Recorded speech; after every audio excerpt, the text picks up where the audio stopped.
Hey guys, it's Mariana and I'm a junior here at HumeVlog, and today we're going to be working on solving radical equations.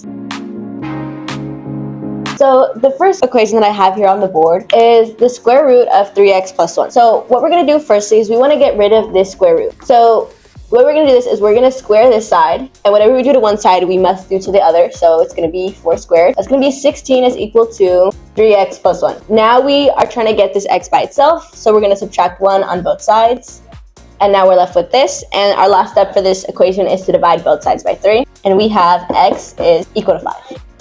And the way we can check this is by plugging it right back into the equation. So that's 15 plus 1, that's 16, square root of 16 is equal to 4. So that's how we know that x is equal to 5. Okay, for our next equation, we have 2 plus the square root of 3x is equal to 7. So first up, I'm just going to go ahead and get this 2 out of the way. So I'm going to subtract 2 on both sides. And that leaves us with the square root of 3x is equal to 5. To get rid of this square root, we're going to do the inverse. So we're just going to square it. 5 squared is 25.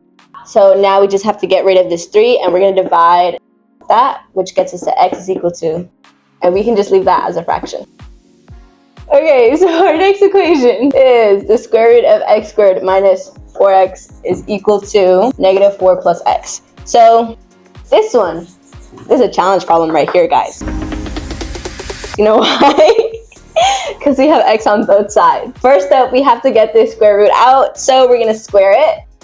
And then we're just going to be left with x squared minus 4x is equal to, after we square this, it's going to give us this. How did I know that? I did it off to the side. Now, this one's a big problem, so I have it written down right here, guys, okay? Now, what we're gonna do is, we're just gonna subtract x squared from both sides, right? Because we can literally just cancel this out. But the reason we were able to cancel this out is because x squared, you subtract that, subtract x squared on this side, and you're left with 4x is equal to 16 minus 8x. So now that we have this here, we want to get x to the same side, so we're going to add 8x to both sides, which gets us to positive 4x is equal to 16. To get x by itself, we're going to divide both sides by 4, and 16 divided by 4 is 4.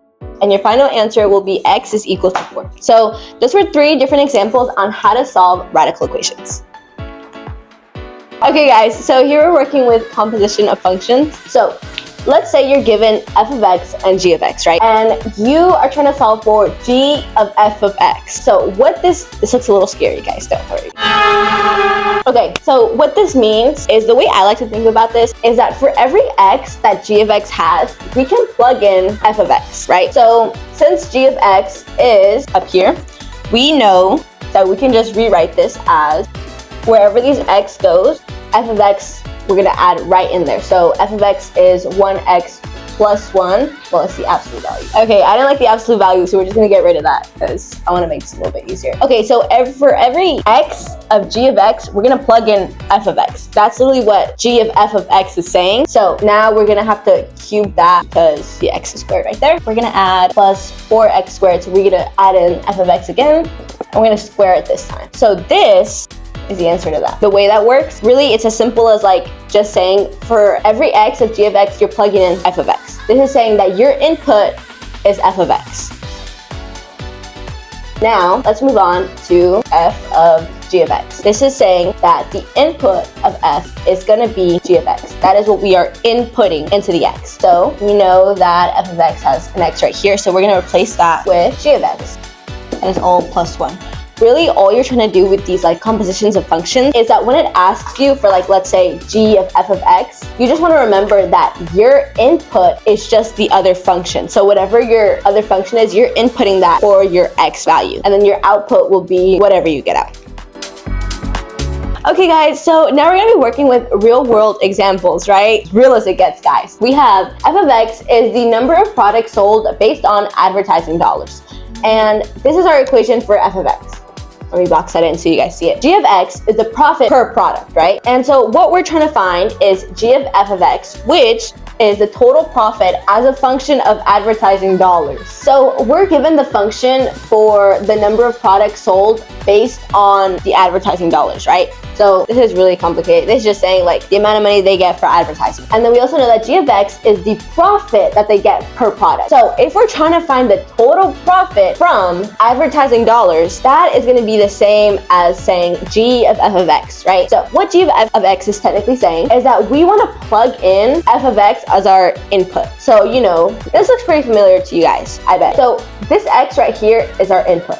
But for g of f of x, our input is f of x, if that makes sense. So we know our function for g of f is 2x plus 5, right? But for g of f of x, we're gonna place this x value for this function. We're gonna replace the x for f of x for this function. We're replacing the x for this other function. Our input was f of x, so we inputted f of x right here. So this is what we're left with, but we can simplify it a little bit more if your teacher requires that. So 2 goes there and goes there, so that is going to be 100x plus 100, and then we're going to add that 5. Don't forget about that 5, guys. So that means g of f of x is equal to 100x plus 105.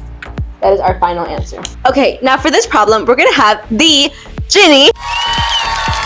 My name is Ginny McIntyre. I'm a junior. Usually I'm the one behind the camera, but today we're going to do an example problem featuring me. All right, so Ginny has 67 pumpkins, aka 67, and gains 21 per hour. Mr. Collins wants to buy some pumpkins from me, but Ginny will only sell them at a discount rate of $3 per pumpkin, plus a $41 skibbity tax.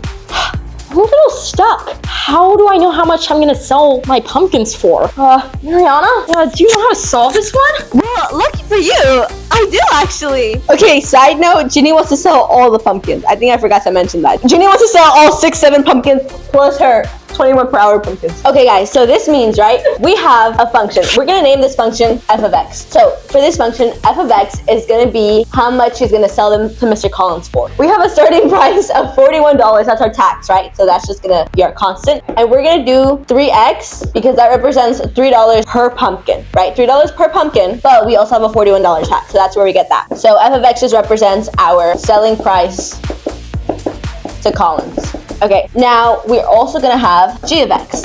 G of x, it's gonna be how many pumpkins Ginny has. So Ginny has a starting amount of 67 pumpkins. Okay, then she's gonna gain 21 pumpkins per hour, so 21x, right? But Ginny wants to get rid of all her pumpkins. Why? She's a pumpkin.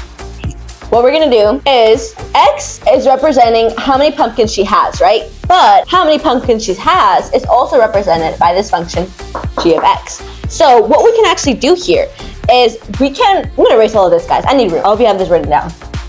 So we can also represent the number of pumpkins that Ginny has by the function g of x. So literally we can find out how much profit Ginny is gonna make from selling all her pumpkins to Mr. Collins. So we can represent that as f of g of x. That's how we can represent this, because if f of x is, well, I want to say that's like the selling price, we would say now this is the total money that Ginny gets. So what we can do is we have our f of x, right, which is plus 3x. Now, since x is the amount of pumpkins Ginny has, we can just replace x with the function g of x, right? Because the x here represents per hour. So we can replace 67 plus 21x, and that is g of x. Now we can simplify this like even more, but for time's sake, we're gonna keep it at that. This is just saying that this is how much money Ginny is gonna make from selling all her pumpkins to Mr. Collins. What we did is just we replaced the x value here, which represents how much pumpkins Ginny has, with the function that represents how many pumpkins Ginny gains. Bye everybody, thank you for watching, and I hope you have a great day.